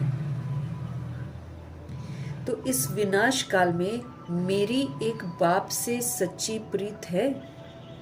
क्या मैं आत्मा भगवान पर कुर्बान चली गई? क्या मैं उनका कहना मानती हूँ? क्या मुझे पुरानी दुनिया से वैराग हो गया? क्या मेरा मन बुद्धि जो है देहधारियों से हट गया, विनाशी चीज़ों से हट गया? क्या मेरी प्रीत प्रभु से लग गई? ये सारी चीज़ें हमको चेक करनी है। कैसे चेक होगी? कितना हम श्रीमत पर चलते हैं। श्रीमत पर चलते हैं तो समझो कि हमको प्रीत है। श्रीमत पर हम नहीं चलते हैं तो फिर हमको प्रीत नहीं है, और ये है विनाश काल। किसी का भी विनाश कभी भी हो सकता है। और सब संग तोड़, क्या आपने एक संग जोड़ लिया? अभी तो हमको सबके साथ बुद्धि का योग एकदम तोड़ देना है। विनाशी संबंध है सारे, और ये सारे हमको भगवान से दूर करते हैं। तो जो संग मेरे को भगवान से दूर करता है उसको तो मेरे को संग करना ही नहीं है। उसका धोखा खाएंगे ना। तो बाबा हमको क्या बोल रहे हैं, इतने पाप आत्मा हम बन गए हैं कि हमको और सभी का संग तोड़ देना है। अब हमको एक परमात्मा से प्रीत रखनी है और सबकी प्रीत परमात्मा से जुड़वानी है। नहीं जुड़वाएंगे तो वो सोल लास्ट टाइम में बहुत तंग करेगी, क्योंकि वो तड़पेगी, और तड़पने के बाद ये सोल्स लोग बोलते हैं तुमने हमको बताया होता, ऐसे बोलते हैं। बाबा कहते हैं आज नहीं सुनती है ना सोल्स, जब आएगी मुसीबतें, शरीरों को कष्ट होंगे, मुसीबतें आएंगी तो रूह जग जाएगी ना। फिर रूह बोलेगी आकर कि तुमको पता था, तुमने मुझे क्यों नहीं बताया। तुमने भी नहीं किया और मुझे भी नहीं करने दिया। ऐसे करके उलहने बाबा कहते सारी आत्माएं देंगी आपको।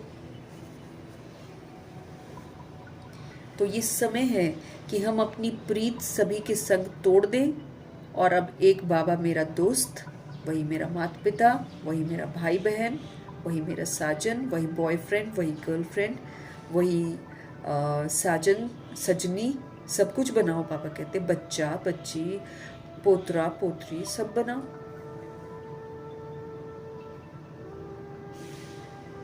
श्रीमत पर अपने आप को देखना है कि इस विनाश काल में मेरी एक बाप से सच्ची प्रीत है।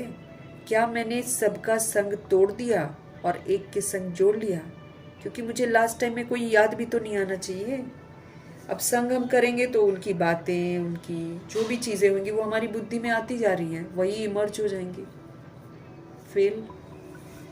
तो ये समय है एक भगवान के साथ सारे संबंध जोड़ने का।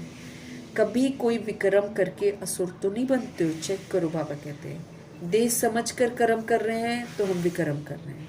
तो हमें मुझे ये चेक करना है अपने आप में कि विक्रम करके कहीं हम असुर तो नहीं बन जाते हैं। ऐसी चेकिंग करके अपने आप को परिवर्तन करना है। इस विधि से हमें अपने आप को चेक करना है और अपने आप को चेंज करना है। इस शरीर पर कोई भरोसा नहीं है, इसलिए अपना सब कुछ सफल कर लो। इस शरीर पर कोई भी भरोसा नहीं है, इसलिए जो कुछ तुम्हारे पास है अपना सब कुछ सफल कर लो। अपनी स्थिति को एक रस बनाओ, एक प्रभु से सारे रस ले लो ताकि हमारा दिमाग कहीं और ना जाए। नहीं तो ये माया के आकर्षण हमको इधर उधर लेकर जाएंगे और फेल कराएंगे। तो अपनी स्थिति को सदा एक रस बनाओ, एक परमात्मा से सारे रस लो, अचल रहो, है ना। तो अपनी स्थिति एक रस अचल बनाने के लिए ड्रामा का जो राज है उसको बुद्धि में रख कर चलना है कि भाई ड्रामा हमने बनाया हुआ है, अब ड्रामा को बिगाड़ा है, अब मुझे इसको ठीक करना है। तो इसको ठीक कैसे करेंगे? एक परमात्मा के साथ सारे संबंध जोड़कर, उन्हीं के साथ रहेंगे तो हम सदा एक रस रहेंगे, हमारा मूड चेंज नहीं होगा, हम प्रोग्रेस करते रहेंगे और फिर हम अचल भी रहेंगे, है ना। अचल भी बनना है हमको, नहीं तो हलचल में आ गए तो बाबा कहते फेल हो जाएंगे। तो तनिक भी हमको हलचल में नहीं आना है। तो शरीर पर कोई भरोसा नहीं, बाबा कहते जो करना है अभी कर लो। वरदान है सतगुरु जी का, बार बार हार खाने के बजाय बलिहार जाने वाले मास्टर सर्वशक्तिमान विजयी भव। बाबा हमको स्वमान दे रहे हैं, मास्टर सर्वशक्तिमान विजयी भव। सारी शक्तियों को यूज करके विजय प्राप्त करो। बार बार आप हार मत खाओ, बल्कि आप बाप पर बलिहार जाओ। मतलब बाबा जो कहते हैं वो करो। हम जब नहीं सुनते हैं बाबा की बातें तब हम हार खाते हैं। बाबा कहते हैं मैं बोलता हूँ सारी शक्तियों को समय पर यूज़ करो, गुणों को यूज़ करो, तो तुम उन्हें समय पर यूज़ करके मास्टर सर्वशक्तिवान बनो। तो ये हम तभी बन सकते हैं जब हम बाबा पर बलिहार जाते हैं, कुर्बान जाते हैं। बार बार हार नहीं खानी है, बाबा कहते हैं। स्वयं को सदा विजयी रतन समझकर हर संकल्प और कर्म करो तो कभी भी हमारी हार हो नहीं सकती। अपने को सदा क्या समझना है? मैं आत्मा विजयी रतन हूँ। क्या समझना है? मैं आत्मा विजयी रतन हूँ। विजयी रतन समझकर हर संकल्प और कर्म करो तो हम कभी भी हार नहीं खाएंगे। मास्टर सर्वशक्तिमान कभी भी हार नहीं खा सकता। यदि बार बार हम आत्माओं की हार होती है तो फिर धर्मराज की मार हमको खानी पड़ेगी। एक तो हम हार खा रहे हैं, हाँ, एक तो हम हार की मार खा रहे हैं, ऊपर से हमको धर्मराज की भी मार पड़ेगी। एक तो हम बार बार हार खा रहे हैं, ऊपर से हमको धर्मराज की मार खानी पड़ेगी और हार खाने वालों को भविष्य में भी हार बनाने पड़ेगी। भक्ति मार्ग में वो हार बना बनाकर देवी देवताओं के गले में डालते रहेंगे। द्वापर से अनेक मूर्तियों को हार पहनाने पड़ेंगे। इसलिए हार खाने के बजाय बलिहार हो जाओ, अपने संपूर्ण स्वरूप को धारण करने की प्रतिज्ञा करो तो आप विजयी बन जाएंगे। अपने संपूर्ण स्वरूप को, सतोगुणी स्वरूप को, फरिश्ता स्वरूप को धारण करो ना, उसकी प्रतिज्ञा करो तो आप विजयी बन जाएंगे। तो बाबा कह रहे हैं आपको बार बार हार मत खाओ। हम देह समझते हैं, देह की कमी कमजोरियां यूज होती हैं, और जब जब हम कमी कमजोरियों को यूज करते हैं हम हार खा जाते हैं। तो बाबा कहते हैं बार बार हार खाने के बजाय आप बाप पर बलिहार जाओ। जो बलिहार जाएगा वो बाबा की श्रीमत पर पूरा चलेगा।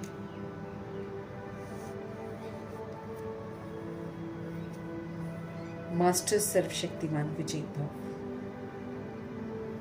स्वयं को सदा विजयी रतन समझो कि मैं आत्मा विजयी रतन हूँ। ऐसा समझकर हर संकल्प करो, हर कर्म करो, तो हम कभी भी हार नहीं खाएंगे। मास्टर सर्वशक्तिमान कभी भी हार नहीं खा सकते, क्योंकि वो अपनी पावर्स को यूज करते हैं। यदि हम आत्माएं ज्ञान प्राप्त करके बार बार हार खाते हैं तो धर्मराज की मार भी खानी पड़ेगी, और हार खाने वालों को भविष्य में हार बनाने पड़ेंगे।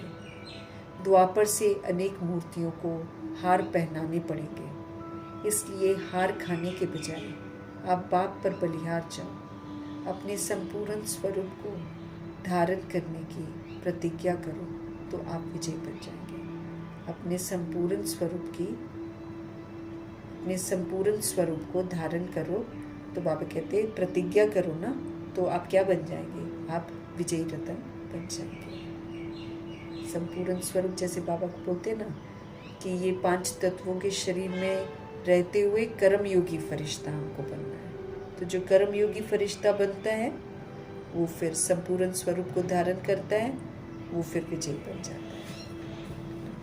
फरिश्ता मतलब सभी को स्वीकार करना, जो जैसा है उसको स्वीकार करना, सभी के प्रति कल्याणकारी बनना, सब पर दया करना, सबके प्रति दिव्यता की सभ्यता को यूज करना, सबके प्रति सहानुभूति रखना, सबको क्षमा करना, सब पर कृपा करना, विनम्रता को यूज करना, निर्दोष दृष्टि से सबको देखना, आनंदित रहना, दयालुता दिखाना, प्रेम स्वरूप बनना, करुणा स्वरूप बनना, श्रेष्ठता स्वरूप बनना, और पवित्र रहना, और खुलापन, बड़ा दिल रखना। तो संपूर्ण स्वरूप में ये सारी विशेषताएं होनी चाहिए। ये संगम युग का संपूर्ण स्वरूप है फरिश्ता स्वरूप। तो फरिश्ते में ये पहले विशेषता होगी, तब सोल जो है ना कर्मयोगी फरिश्ते का पाठ बजा सकेगी। स्लोगन है आज का, कब शब्द कमजोरी सिद्ध करता है, इसीलिए ऐसा मत बोलो कि कब कर लेंगे। जो करना है अभी तुरंत कर लो, बस अगले पल का भरोसा नहीं है। इसीलिए कल के लिए नहीं छोड़ना है कुछ भी, जो करना है अब करना है। हमको अव्यक्त इशारे मिल रहे हैं सदा हर्षित रहने के लिए। अपनी नेचर को बदलकर हमको सरल बनाना है, हमको सहनशील बनना है, तभी हम खुश रह सकते हैं। जब तक हम अपनी नेचर को चेंज नहीं करेंगे, इजी नहीं बनाएंगे, और जब तक हम सहनशील नहीं बनेंगे, तब तक हम खुश नहीं रह सकते। इसीलिए सदा हर्षित रहने के लिए मुझे इन विशेषताओं को यूज़ करना है। इस बेहद की स्टेज पर मैं खिलाड़ी हूँ। ये बहुत बड़ा स्टेज है ना, देखो कितनी दुनिया बड़ी है, पूरा का पूरा स्टेज है। तो इस स्टेज पर ना, इस बेहद की स्टेज पर मैं आत्मा खिलाड़ी हूँ। ये खिलाड़ी की स्टेज जो है ना, ये सदा हर्षित मुख रहने का अनुभव कराती है। ये खिलाड़ी की जो स्टेज है, ये सदा हर्षित मुख रहने का हमको अनुभव कराती है। किसी भी प्रकार की कोई भी बात जिसको दुनिया वाले आपदा समझते हैं, लेकिन खिलाड़ी बनकर खेल करने वाले और साक्षी होकर खेल देखने वाले ऐसी आपदा के रूप को खेल समझकर सहनशीलता की शक्ति से मनोरंजन का अनुभव करते हैं। ये बेहद का स्टेज है, बहुत बड़ी स्टेज है, इसका मैं खिलाड़ी हूँ, याद रखना है। ये खिलाड़ी की स्टेज अगर हम खिलाड़ी समझेंगे तो हम हर्षित मुख रहेंगे। किसी भी प्रकार की कोई भी बात, हमको खेलना किसके साथ है? ज्ञान रत्नों के साथ, गुणों के साथ, शक्तियों के साथ। उनको यूज़ करना मतलब हम खेल रहे हैं। हम ऐसे खिलाड़ी हैं जो सूक्ष्म जो बाबा खजाने देते हैं, उन खजानों से हम खेलते हैं और धनवान बनते हैं। तो ये जो खिलाड़ी की स्टेज है, ये सदा हर्षित मुख रहने का अनुभव कराती है, क्योंकि जब हम श्रीमत पर चलकर खिलाड़ी बन के पाठ बजाते हैं तो हम खुश रहते हैं। किसी भी प्रकार की कोई भी बात जिसको दुनिया वाले समझते हैं कि ये आपदा है, लेकिन खिलाड़ी बनकर खेल करने वाले और साक्षी होकर सारे खेल को देखने वाले ऐसी आपदा के रूप को खेल समझकर सहनशीलता की और ऐसी आपदा के रूप को खेल समझकर बाबा कहते हैं सहनशीलता की शक्ति से मनोरंजन का अनुभव करेंगे। सहनशील रहेंगे और समझेंगे कि ये खेल चल रहा है। सहन कर लेंगे ना, और सहनशीलता खुशी खुशी की जाती है। ये नहीं कि ज़बरदस्ती बोले कि हमको सहन करना पड़ता है, वैसा वाला नहीं, खुशी खुशी। तो आपदा के रूप का, आपदा भी आती है ना, प्राकृतिक आपदा भी आती है, कोई मुसीबत भी आती है, तो उसको भी खेल समझना है और खेल समझकर सहनशीलता की जो पावर है उससे मनोरंजन का अनुभव करना है। तो अब सभी आत्माओं को अव्यक्त इशारे मिल रहे हैं, हमको सदा खुश रहना है, अपनी नेचर को मुझे सरल बना लेना है और सहनशील बनना है। ये बेहद का नाटक है, इसका मैं खिलाड़ी हूँ। ये खिलाड़ी की स्टेज हमेशा हर्षित मुख रहने का हमको अनुभव कराती है। किसी भी प्रकार की कोई भी बात जिसको दुनिया वाले मुसीबत समझते हैं, लेकिन खिलाड़ी अगर हम बन जाते हैं तो इसको खेल समझते हैं। साक्षी होकर सारे खेल को देखते हैं और खिलाड़ी समझकर इसको खेल समझते हैं और खेल की तरह इसको देखते हैं। ऐसी आपदा जो होती है ना, ऐसी आपदा के रूप को खेल समझकर सहनशीलता की शक्ति से मनोरंजन का अनुभव करते हैं। जब हम मुसीबत को भी और प्राकृतिक आपदा को भी अगर हम समझेंगे कि ये खेल है ना, तो खेल समझेंगे तो सहनशीलता की शक्ति हमारे अंदर आ जाएगी और फिर मुझे ये क्या लगेगा, आपदा भी मुझे मनोरंजन लगेगी, क्योंकि कोई भी आपदा में सारे हिसाब किताब ही तो सेटल हो रहे हैं। दिखता है कि कैसे प्रकृति जो है कैसे इंसाफ करती है, ड्रामा कैसे इंसाफ करता है, हम कैसे खेल खेलते हैं और फिर कैसे एक्यूरेसी से हमारे देह अभिमान को तोड़ा जाता है। तो ये सारा चीज़ क्या लगता है, नॉलेज के आधार से जब हम देखते हैं तो ये महज एक मनोरंजन हमको लगेगा।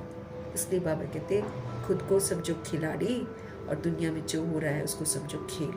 फिर चाहे वो परिस्थितियाँ हो, चाहे वो बाढ़ हो, चाहे वो भूकंप हो, वो भी हमको एक मनोरंजन की तरह लगना चाहिए, ऐसा बाबा कहते हैं।